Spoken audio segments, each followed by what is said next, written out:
திருச்சி அருகே கிராவல் மண் திருட்டில் ஈடுபட்டவர்களை கைது செய்து டிப்பர் லாரியை பறிமுதல் செய்த தனிப்படை போலீசார். மணல் திருட்டில் ஈடுபடுபவர்கள் ஆளும் கட்சி என்பதால் பல மாதங்களாக நடைபெறும் மணல் திருட்டை கண்டு கொள்ளாமல் இருக்கும் சிறுகனூர் போலீசார் மற்றும் வருவாய்த்துறையினர் வீடு கட்டவும், சாலைகள் அமைக்கவும், சாலைகளை சமன்படுத்தவும் இந்த கிராவல் மண் பயன்படுத்தப்படுகின்றது. சமீப காலங்களில் கிராவல் மண் பயன்பாடு நாளுக்கு நாள் அதிகரித்த வண்ணம் உள்ளது. எனவே சமூக விரோதிகள் சிலர் கிராவல் மண் கொள்ளையில் ஈடுபட்டு வருகின்றனர்.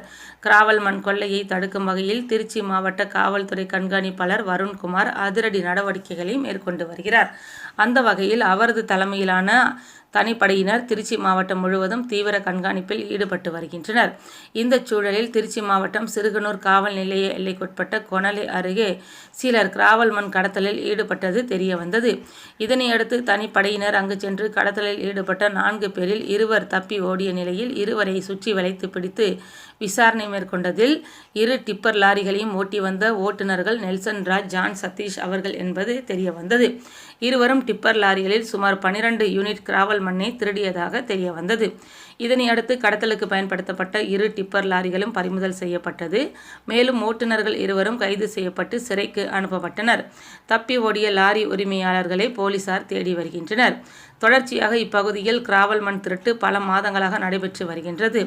அரசு நிலம் மட்டுமின்றி தனியார் நிலத்திலும் கிராவல் மண் அளவுக்கு அதிகமாக அள்ளி வருவதை சிறுகனூர் போலீசாரும் வருவாய்த்துறையினரும் கண்டு கொள்ளாமல் இருப்பதே தனிப்படை போலீசார் தற்பொழுது கைது செய்திருப்பது சிறுகனூர் போலீசாருக்கும் வருவாய்த்துறையினருக்கும் ஆளுங்கட்சிக்கும் ஆதரவாக இருப்பது அப்பட்டமாக தெரிய வந்துள்ளது. இதனை தடுக்க வேண்டுமென சமூக ஆர்வலர்கள் மற்றும் பொதுமக்கள் எதிர்பார்ப்பாக உள்ளது. மேலும் திருச்சி மாவட்டத்தில் சட்டவிரோத செயல்கள் தொடர்பாக திருச்சி மாவட்ட காவல் கண்காணிப்பாளருக்கு 9487464651 என்ற எண்ணிற்கு தொடர்பு கொள்ளுமாறு காவல்துறை சார்பில் தெரிவிக்கப்பட்டுள்ளது.